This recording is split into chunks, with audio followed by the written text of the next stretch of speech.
So welcome to anyone who has just joined us now or is watching us at a later time. And today we are going to be talking about ethical storytelling and how we tell stories that represent the communities and individuals that you serve in an ethical way. And in a way, in a minute as well, we will be introducing ourselves. I'm going to take you through the agenda now. So we are going to do some introductions. There are my colleagues also in the room. So in the chat, you have Sabina, who will be supporting you with any questions or any issues that you may have during the session. So she will be there for you. And then we are going to be talking about the impact of storytelling, about best practices on ethical storytelling. We are also going to be sharing with you some case studies, some examples, and we are going to be discussing these examples. After that, we'll do a demo on the ethical storytelling tool, and you will be trying the tool, testing the tool in a breakout room with other people in the room as well, and discussing how you can apply the suggestions and recommendations that the tool is giving you on your own stories. And then we'll talk about next steps. And of course, we'll have a Q&A at the end to answer any of your questions. But as I said before, if you have any questions, please feel free to share them at any time. So I'll introduce myself. You probably know me by now. We've seen each other in previous sessions. So I'm a digital communications coach here at Lifeful, and my background is in digital marketing and communications. I have advised many organizations around the world in different areas, especially in storytelling and content creation in digital channels. So I'll be super happy to be sharing that with you today. And it's not just me in the room. We also have Jasmine, and I'll let her introduce herself. Thanks, Pilar. Hi, everybody. Great to see you online. My name is Jasmine, Digital Training Lead here, and I know I've met quite a few of you before. I'm joining you today from Bath, near in the UK, and it's very rainy here today, so we're not feeling super excited about the weather. Our summer might be over. I joined you all a couple of weeks ago to talk about storytelling, but today we're going to be focusing on ethical storytelling, like Pilar said, and this is something that I learned a lot about when I was working for an international nonprofit, particularly in social media, how we did fundraising, how we told stories, things like who gets to tell the stories, making sure that they were in the voices of our service users rather than in the voices of those of us who are actually running the nonprofit as well. So there's lots to that we'll talk about today. And yeah, really looking forward to diving into this with you. So let's have a look at our learning outcomes just to see what we'd like you to get out of the session. So by the end of our time together, we'd like you all to understand the importance of being an ethical and responsible storyteller. And we'd also like you to understand community-centered storytelling. So thinking about how you can implement these practices within the storytelling that you do at your organizations, or if storytelling is quite new for you, how you can set out doing it in an ethical way from the very beginning. And then finally, looking at whether you need to identify a consent process or update one that you might already have at your organization. So we'll talk about informed consent, so what we mean by that for your supporters, for your constituents, and just unpack whether there's anything that you need to do to better implement a consent process. So that's what we've got planned for today. And we're just going to kick off by asking a question of those of you online today. So I'm going to launch our first poll for you. And this is just asking you two questions. One is, do you currently have a consent process for whether that's gathering information, gathering stories from your service users? And then secondly, how confident are you currently feeling about telling your stories in an ethical way? So I'll just give everyone a moment to vote on that. And that'll just help us know where we're all starting out from today as we talk about ethical storytelling. I think so far a little bit split in terms of those consent processes. Sounds like some of you do have them in place, which is brilliant. So later we'll be talking about that in a bit more depth, and we'll share our template and the example one. So perhaps you can use that to just look at your consent process at the moment and just see, are there any gaps, anything that needs to be updated based on what we can share with you. And then in terms of confidence, still currently looking quite high in terms of how you're feeling about identifying ethical stories. So we'll have a chance for you all to be able to put that into practice, and we have a group activity shortly. I'm just going to share my screen as it looks like Pilar might have lost connection. So we'll just get that ready for you. There we go. So thanks everyone for voting that poll. For those of you who've just joined, there's a poll that's come up on screen. I'll just leave that open for you all in case you haven't yet voted. But as we begin, we're going to start by looking at the impact of storytelling. And this is something we talked about in our most recent session, which hopefully if you weren't able to make it, you're able to watch that recording back. And in this session, we talked about how storytelling is a really powerful tool to create an emotional connection between the cause of your nonprofit and your audience.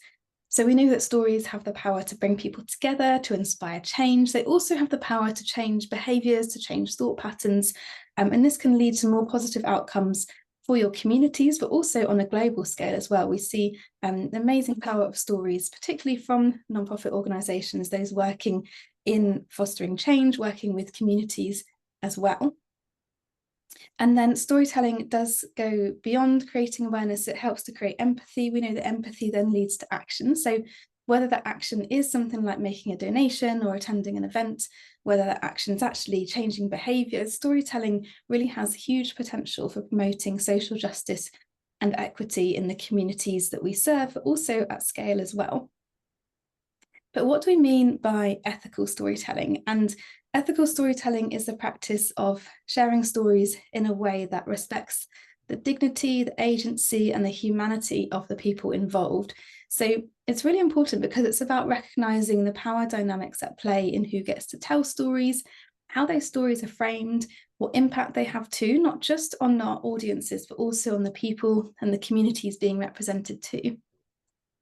Ethical storytelling makes sure that people aren't passive subjects of pity or inspiration, but they're actually active participants, they're contributors to the narratives that are being shared about their lives. And that's really important, as I'm sure all of us on the call today are aware of. And there's been an ongoing conversation in the nonprofit sector about what an ethical storytelling approach truly means. And particularly in the last 5 or so years, I think we've seen a real shift in awareness about the impact our narratives have on the people that we serve, the communities that we feature. I know that's why it particularly came up at the last organisation that I worked for. It was a conversation that we really needed to engage with, particularly as an international nonprofit, thinking about how previously the work that we'd done had been very much kind of sent from the UK and the US, and thinking about how actually we made that community-led in how we did the work, but then also how we talked about the work too. And I'm sure we're all familiar with movements like Me Too, Black Lives Matter, which all help to spark deeper questions about who gets to tell stories and how those stories should be told as well.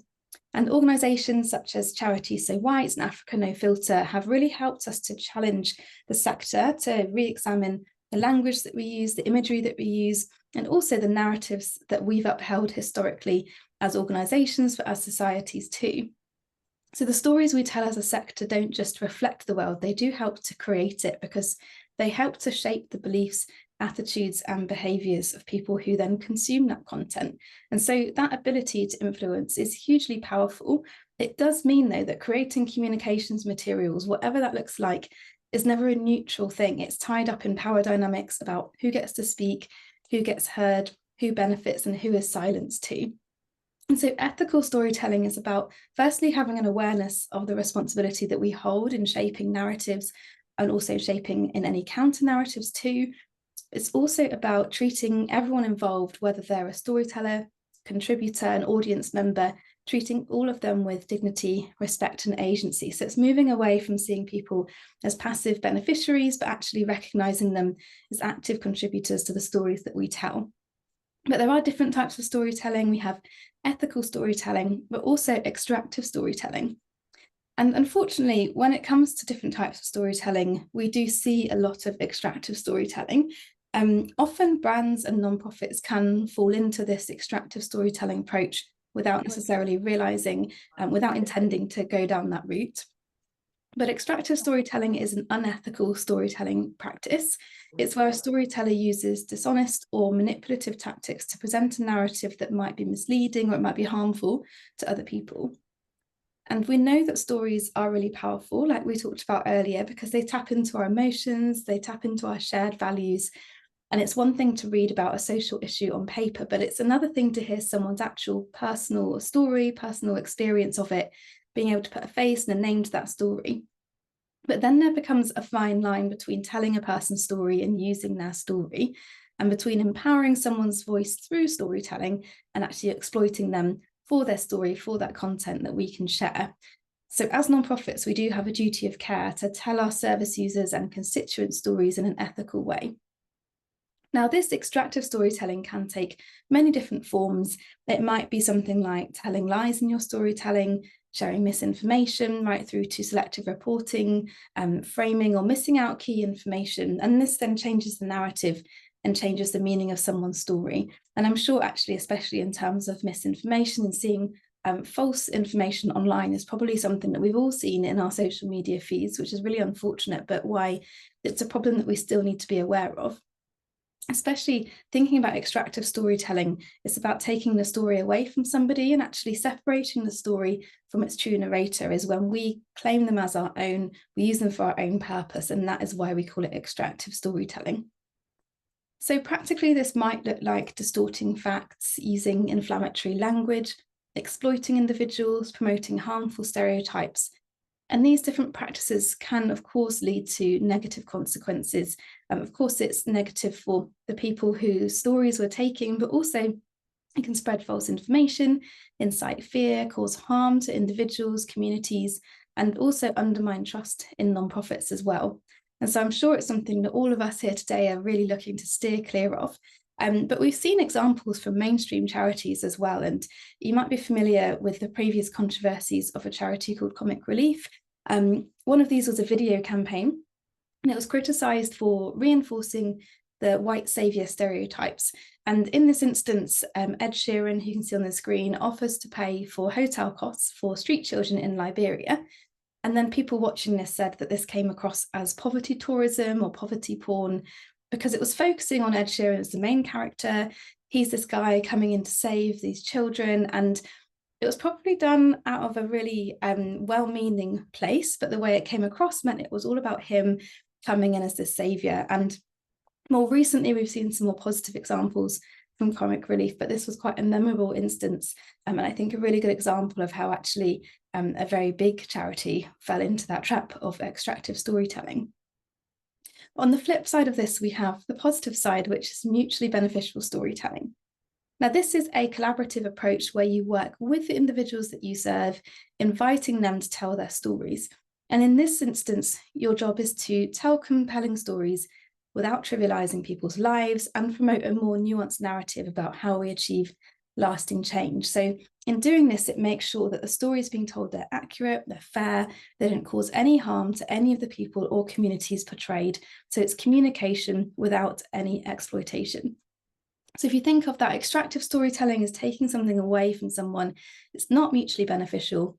Whereas with ethical storytelling, everyone involved is happy with the process. They feel involved in that process as well.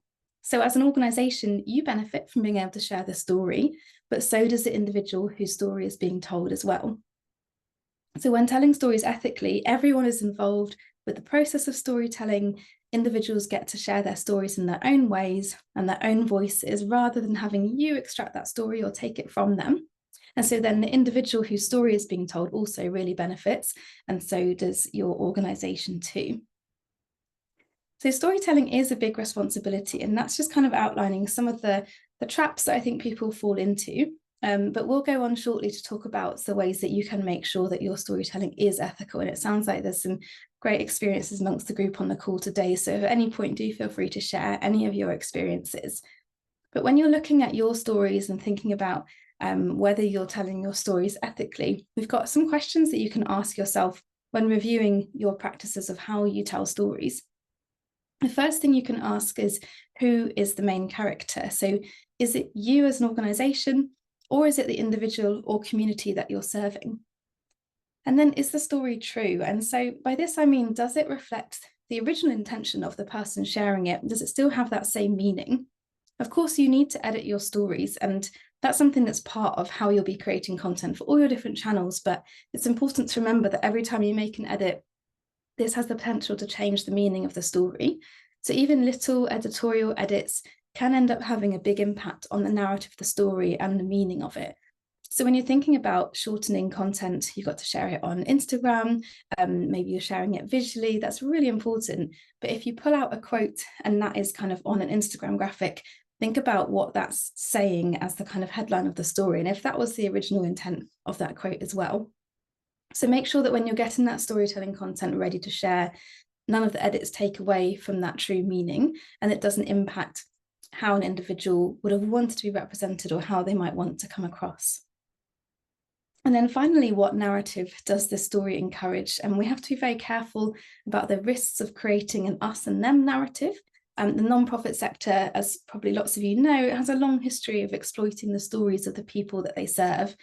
So telling those stories through that Western savior type narrative. And so this is a really key responsibility for all of us to be aware of as storytellers now.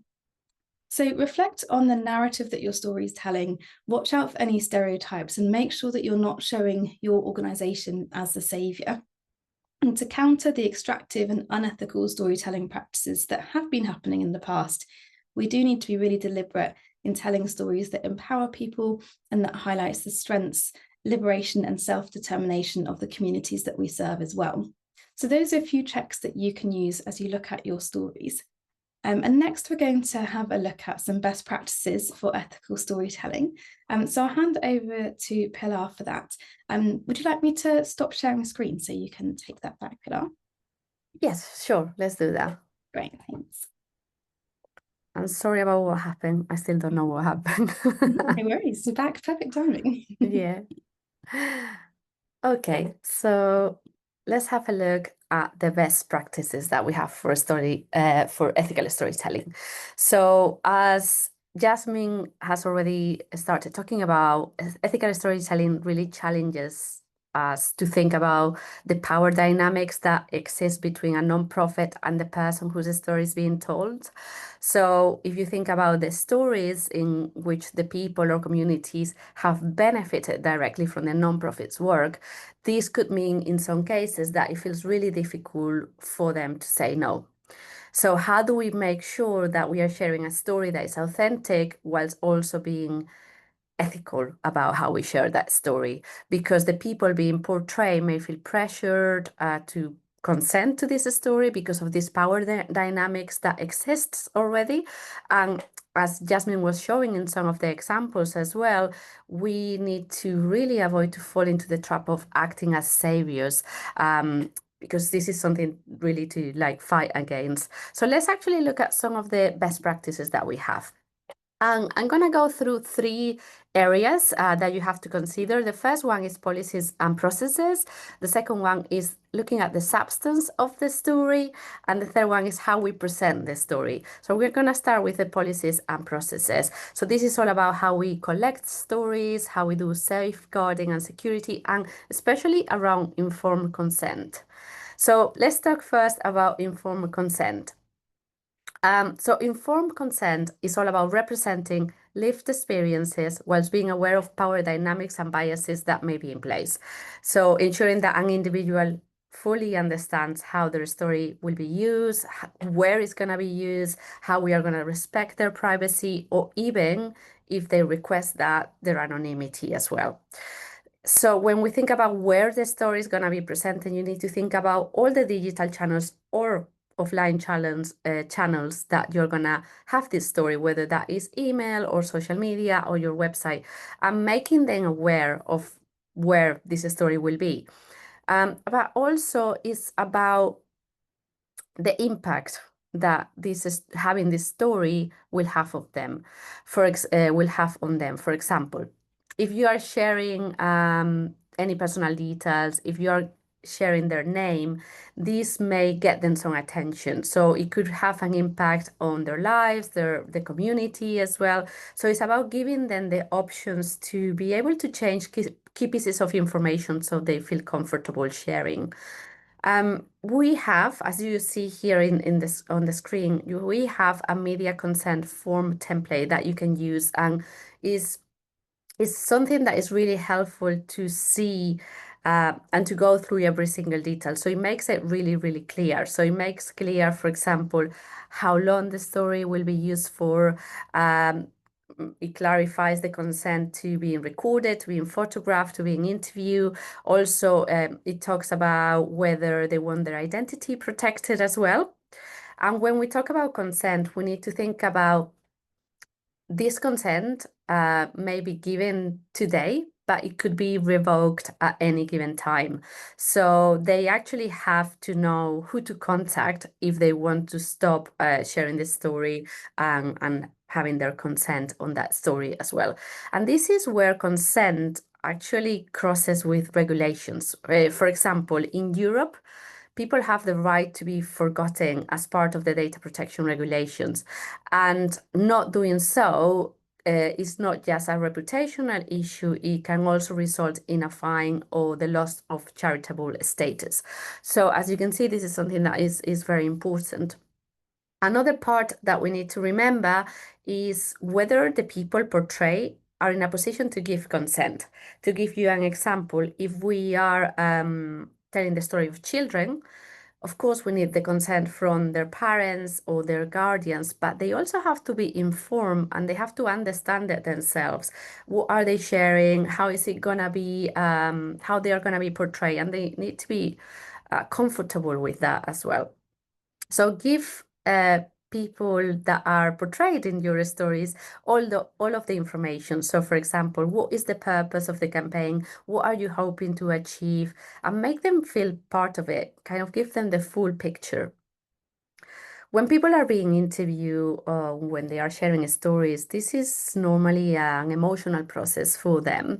So let them know that they only need to share what they feel comfortable sharing, and they can take a break at any point. So make sure that you have a people-centered approach, that you're asking them for feedback about the process. And after that, also keep in touch with them and celebrate with them as well.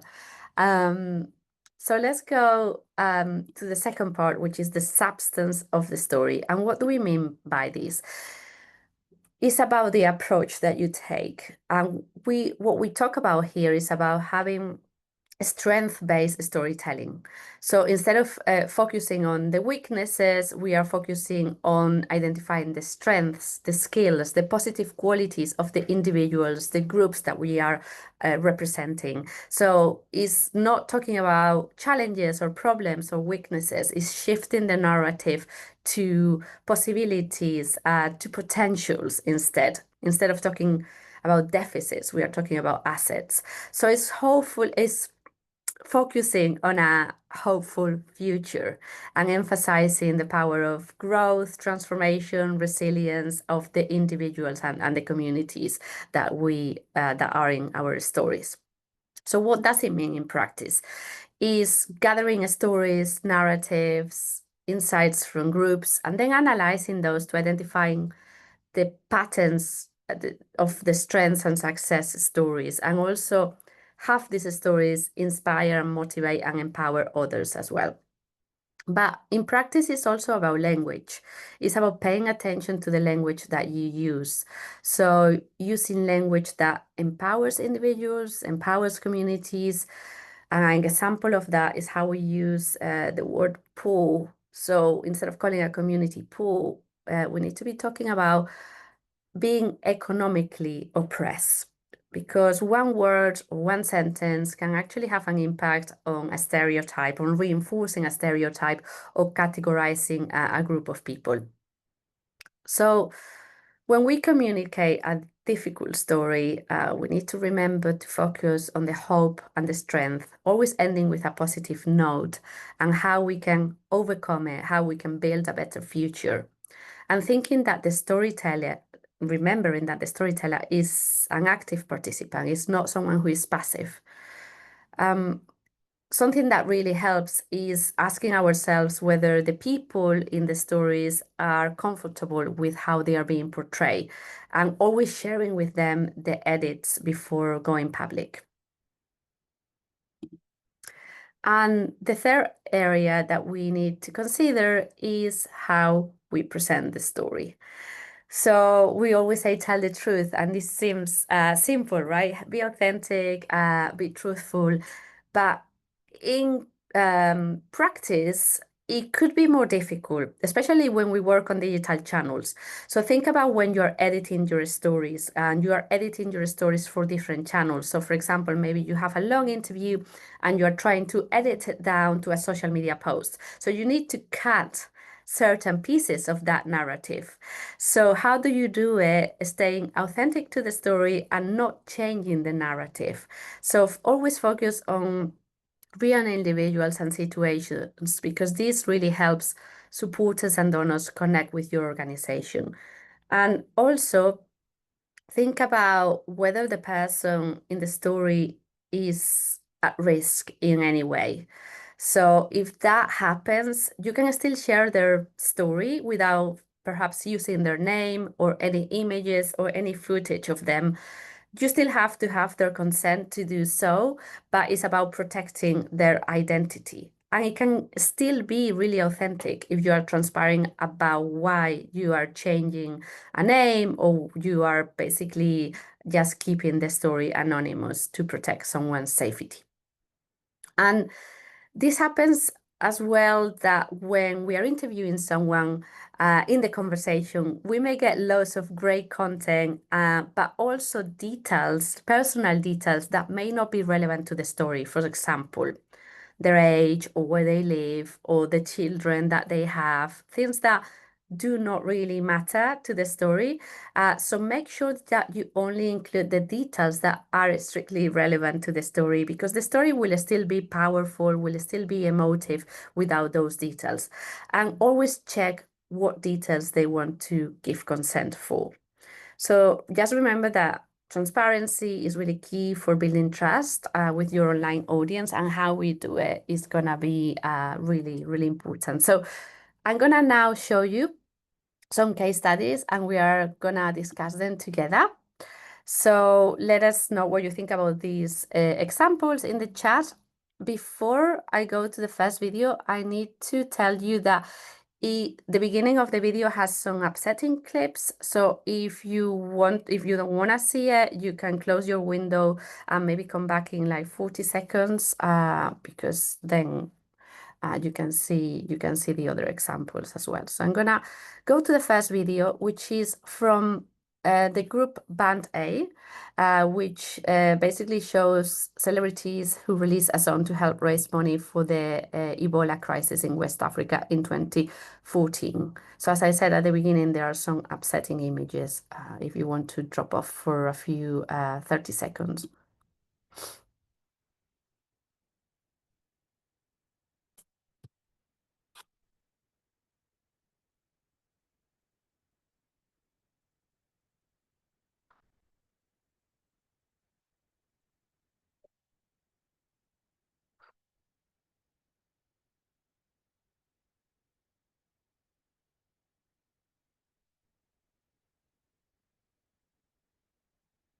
Uh, okay, yes.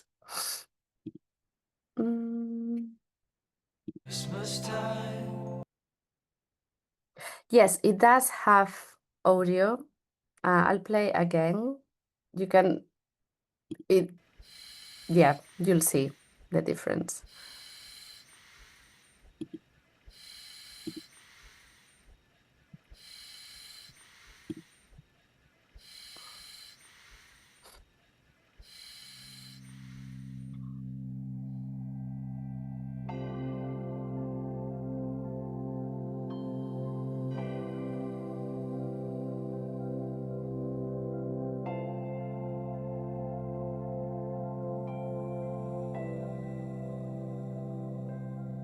It's Christmas time. Okay, so what do you think of this example? Do you think it meets the ethical storytelling framework that we've been sharing? Does it feel extractive? What do we think? Yeah, Alba, yeah, it is very strange. It feels off totally. It's not ethical. Yeah. Yeah, I mean, share like the beginning of the video, of course, we can be pretty sure that that person didn't give their consent to be shown in that way. So yeah, it feels really strange as a campaign as well, and showing that piece of content is exactly as exploitative. Yeah, 100%. So let's have a look at the next one. So this is slightly different. So actually this is from Sycamores, who were part of a previous bridge cohort. So I'm gonna share the video with you. Without Sycamores, I would still be on the streets. I'd probably have like 5 kids by now, be a gangbanger. I don't know what I would be doing, but Sycamores has made me more grounded, more responsible. They gave me a sense of direction. And just even people like Rosa just helping me out, like being that auntie figure, was like all the support that I needed being in this program. Because it wasn't easy. There was so many times where I was like, I'll just go back to the block or whatever. But I'm like, nah.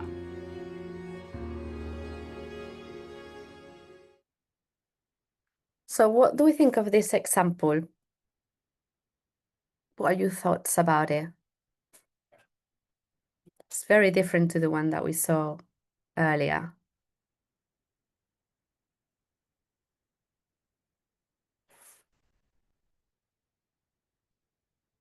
It's actually part of a series, and this is one of their service users. So Always say more likely they gave consent. You can see they are totally, yeah, yes.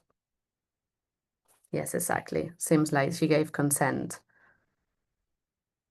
I mean, she's able to give consent, which is something that we didn't see in the previous example as well. So I'm gonna now Without show Sycamore. you a different example which is a text story, and I'm gonna give you a minute to read it because I think it's very it's actually a really powerful story, even though it's in text, and then we'll see what you think.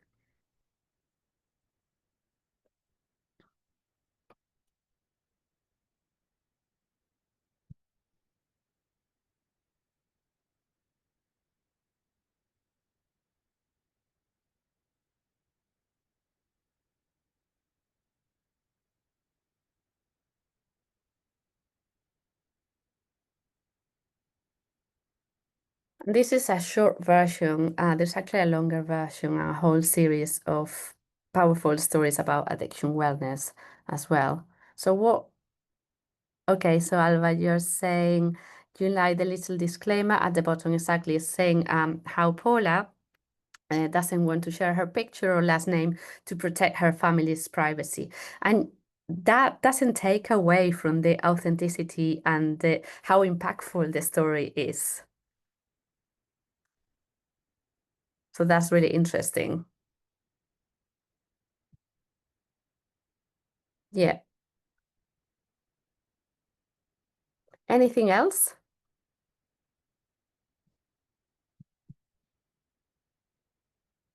Feels like the organization cares more. Yeah, it's for me, this is a really powerful story, even though it's almost anonymous. Okay, I'm gonna show you one more. This is an Instagram post, and it's an example of how a charity in the UK is sharing a story from a new mum who they supported, and they are not showing her face. They don't actually need to have her on a video, and it's a carousel as you see here. But it takes you through what happened. So it's very interesting. What do we think of this story on Instagram? And I'll play it again so we have it.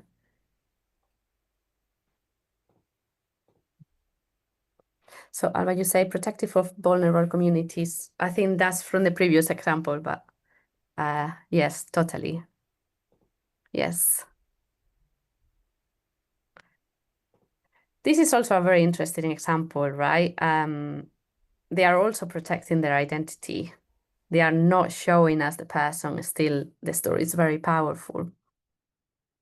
Feels like a lot of text, less engaging though. Yeah, I guess so. I mean, video is always going to be more engaging, but that text story that we saw before as well, because it takes you through a journey.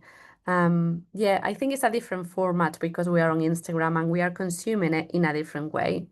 But I also like that it's including quotes, like the previous one. Okay, so what we are gonna do now is I'm gonna do a demo of the ethical storytelling tool on the Liveful platform.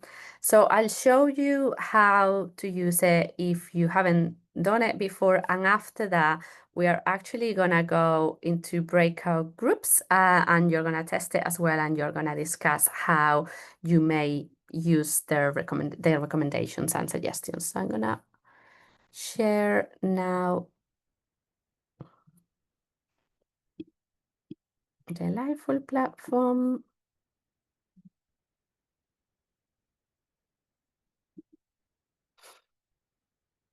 Okay.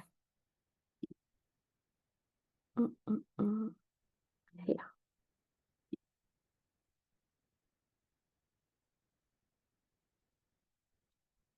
Okay. So now we are seeing the Liveful platform, and I'm gonna show you where to go. So you go to stories here, and you see that we have created many stories in our account, but I go to start a new story, and I have one here ready that I'm gonna copy. This is a story that I'm gonna copy here to show you how the tool works. And also what I'm gonna do is add a purpose. So my purpose is gonna be to increase donations to my campaign. And I'm gonna get feedback. And hopefully this will work. Sometimes it takes like about a minute to generate the feedback.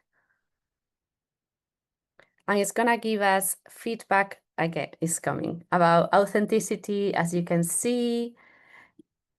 So it's giving us some feedback in 3 areas. So it's giving us feedback on the ethics, so the authenticity of the story, and it's asking us some questions that will make us realize whether we need to also change parts of the story. So I want to continue. So dignity, empowerment, transparency. So we are going through different areas that will allow us, again, to implement that feedback in our story. It's also talking about purpose. So here, it talks about maybe the emotional value and how this is a real example and some suggestions. So it says that the suggestions at the moment are strong and effective, but this reading the recommendations may make us think about highlighting some areas, for example, around community or around needs to make the story more impactful as well. And then it gives us a checklist, right?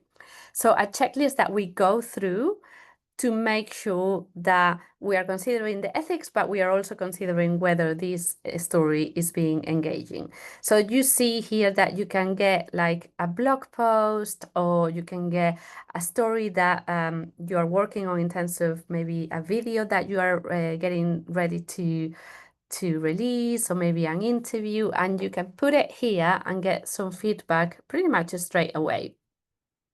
So,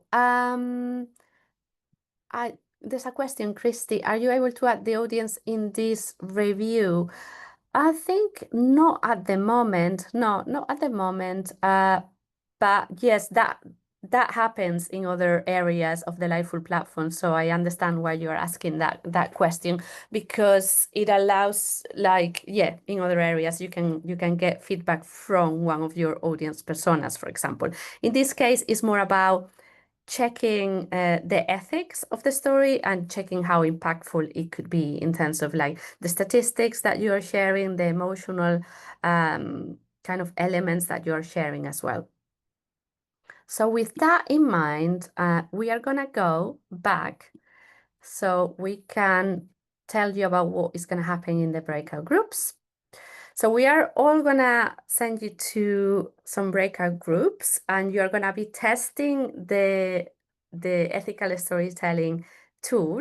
So as I said before, you can use a blog post, you can use maybe some email content, content for like a transcript from a video, for example, input it in the ethical storytelling tool, wait for the feedback that it may take a while. In this case, it was quite quick, but it may take like a minute or two, and then share it with the group and discuss how you're going to apply it, maybe what are the things that you hadn't considered, whether it's highlighting something that you hadn't considered as well, and then be ready to come back and share with all of us as well.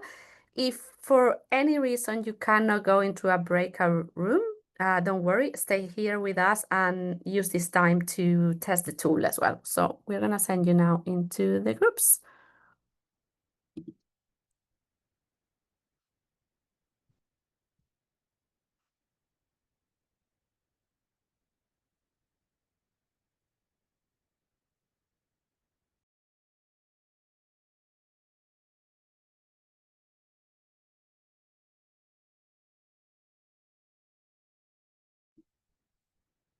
Hello, welcome back. I hope that was an interesting experience. So if you could share your thoughts and your feedback in the chat, that will be great. So we love to hear what was your experience, how you found it, how were the suggestions that the tool gave you, and how you may use them. And as we are towards the end of the session, I'm going to hand over to Jasmine to take you through the next steps as well. Thanks, Pilar. And yeah, it'd be great to hear what you think, those of you who have been either in breakout rooms or trying that tool by yourself. So do post and let us know. I apologize in advance. My dog has decided it's time to bark. She does this at about 5 p.m. every day, so she's 5 minutes early. But let's talk about your next steps after today. Firstly, you're now over halfway through your bridge program, so you have a key action to complete over the next couple of weeks so that we can keep an accurate record of your progress on the program. And this is to update your individual progress tracker. And now this is really simple. It's a short survey where you can let us know your feedback, your progress over the past few months, whether that's something like working on digital strategy and developing your storytelling, whatever it is.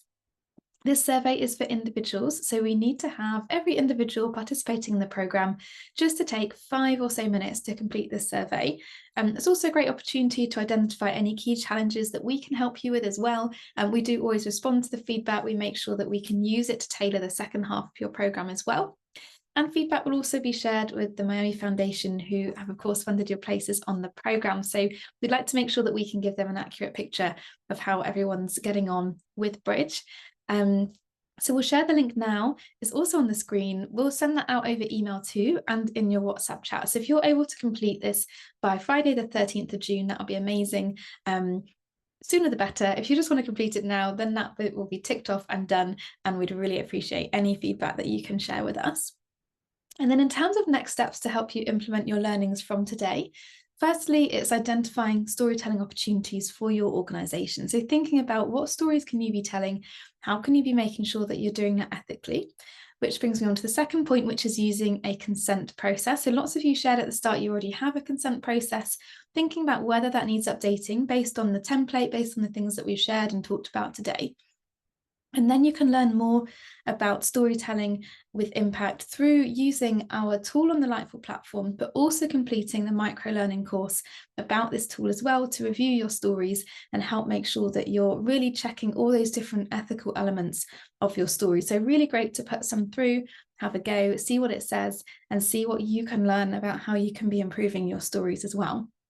And then finally, we'd love to invite you to book a digital coaching call and speak to the Bridge team to identify any storytelling opportunities, any content creation needs, getting feedback on your stories.